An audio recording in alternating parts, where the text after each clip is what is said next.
નમસ્કાર, આપ જોઈ રહ્યા છો નેશન પ્લસ ન્યૂઝ. હું છું આપની સાથે હિરલ પંડ્યા. વડોદરા શહેરમાં એટીએમમાંથી પૈસા ઉપાડતા નાગરિકો માટે લાલબત્તી સમાન કિસ્સો સામે આવ્યો છે, જેમાં વાડી પોલીસે સરાહનીય કામગીરી કરીને એક આંતરરાજ્ય એટીએમ ચોર ગેંગનો પર્દાફાશ કર્યો છે. ડિજિટલ યુગમાં ગુનેગારો હવે બેંકના એટીએમ સિક્યુરિટી ફીચર્સને બાયપાસ કરવા માટે અવનવી તરકીબો અજમાવી રહ્યા છે.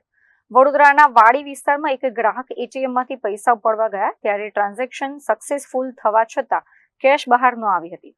ગ્રાહક બહાર ગયા બાદ એટીએમ મશીન ચેક કરતા માલુમ પડ્યું હતું કે અંદર કોઈ સ્કેમર્સ દ્વારા પતરાની ડિવાઇસ ફીટ કરાઈ હતી, જે કેશને બહાર આવતા અટકાવી દેતી હતી અને ગ્રાહક ગયા બાદ ચોરો એ કેશને કાઢી લેતા હતા.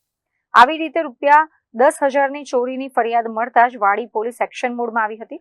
પીઆઈ સહિતની ટીમે એટીએમ સેન્ટર અને તેની આસપાસના તમામ છુપા માર્ગોના સીસીટીવી ફૂટેજ ખંગોળ્યા હતા. ટેકનિકલ સોર્સના આધારે પોલીસને બાતમી મળી હતી કે આ ગુનાને અંજામ આપનારા શખ્સો વિહાર સિનેમા પાછળ જૂની રેમ્બો કંપની પાસેની ખુલ્લી જગ્યામાં છુપાયેલા છે. પોલીસે વોચ ગોઠવીને ત્યાંથી ઉત્તર પ્રદેશના રહેવાસી સૌભિત ઉર્ફે રોહિત મિશ્રા અને સૂરજકુમાર તિવારીને દબોચી લીધા હતા. તલાશી દરમિયાન આરોપીઓ પાસેથી ગુનામાં વપરાતી પતરાની લોખંડની ડિવાઇસ, ચોરીના રોકડા ₹8,500 તેમજ 2 એન્ડ્રોઈડ મોબાઈલ ફોન મળી આવી કુલ ₹23,500નો મુદ્દામાલ જપ્ત કરવામાં આવ્યો છે.